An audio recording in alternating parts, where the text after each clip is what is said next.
تو پھر ظاہر سی بات ہے جب اللہ رب العزت ہی کی بات صحیح ہے تو قرآن عظیم میں اللہ رب العزت کا صاف فرمان ذکر ہے کہ زمین و آسمان نہیں چلتے، سورج چاند ستارے چلتے ہیں۔ بے شک بے شک، لیکن حضرت ایک مولوی ہیں ذاکر نائک نام کے، وہ کہتے ہیں کہ زمین جو ہے وہ سورج کے چکر کاٹتی ہے۔ ذاکر نائک جو ہے مومن نہیں ہے بیچارہ۔ صحیح۔ اسلام مسلمان نہیں ہے وہ، اس کے اندر آپ دیکھیں اس کا لباس کیا ہے، وہ مسلمان کہلاتا ہے اپنے آپ کو، حالانکہ اسلامی لباس کیا ہے؟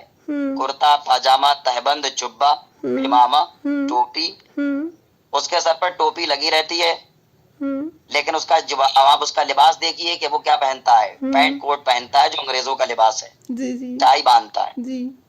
ایک بات، دوسری بات اس کی باتیں کفری ہیں، وہ سرکار علیہ السلام کی شان میں کھلی گستاخی کرتا ہے، وہ کہتا ہے کہ محمد صلی اللہ علیہ وسلم کو ماننا حرام ہے۔ ارے جن کو مانے بغیر اسلام میں نہیں آ سکتا، آدمی انٹر نہیں کر سکتا، انہی کو ماننا حرام ہے۔ یہ تو گدھا ہے۔ اگر نبی کو ماننا معاذ اللہ حرام ہے تو پھر اسلام میں آیا کیسے؟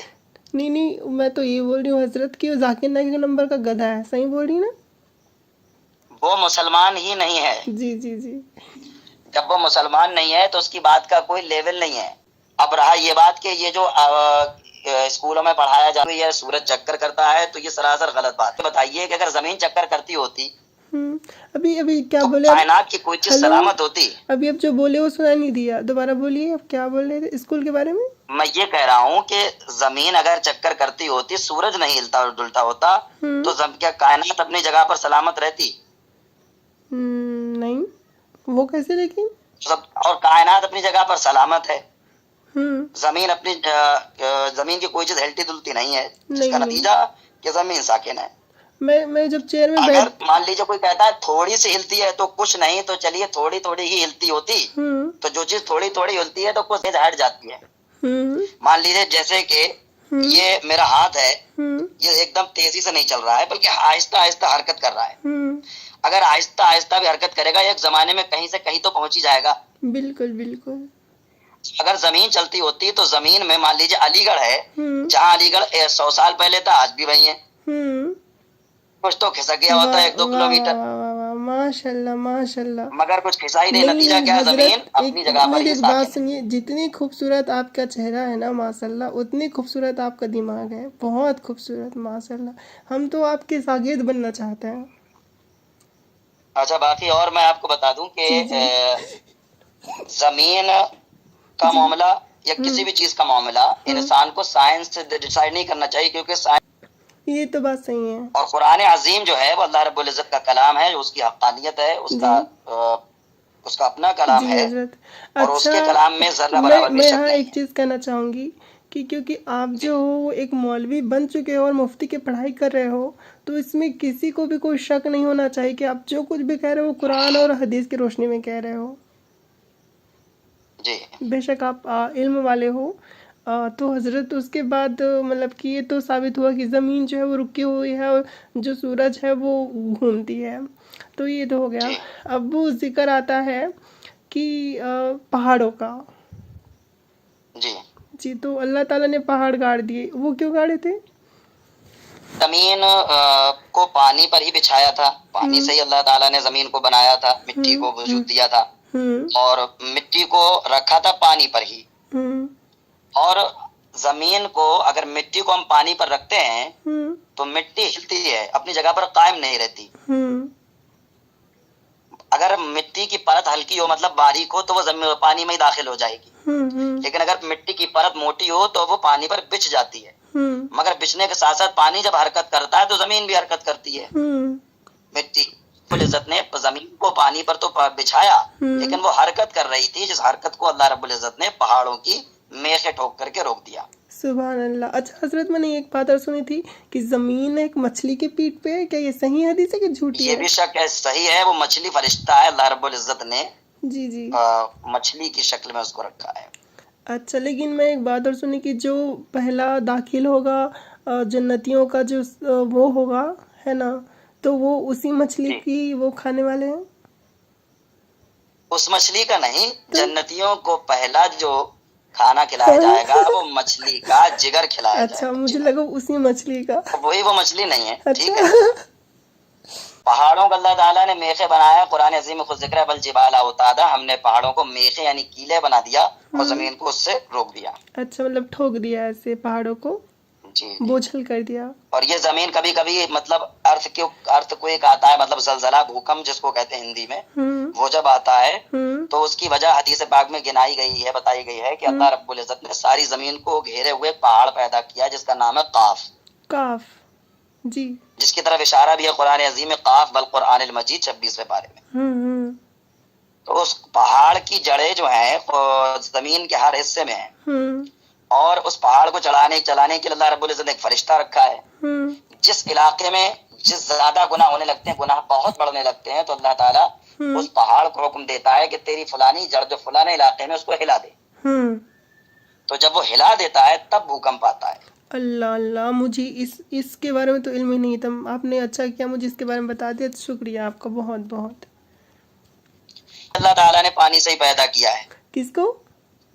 ہوا جو چلتی ہے نا, ہوا, جی, جی. اس کو بھی اللہ تعالیٰ نے پانی سے ہی پیدا کیا ہے. جی حضرت. اچھا یہ تو ٹھیک ہے, زمین کا بھی پتہ چل گیا. ویسے آپ کا نام کیا ہے؟ یاسمین.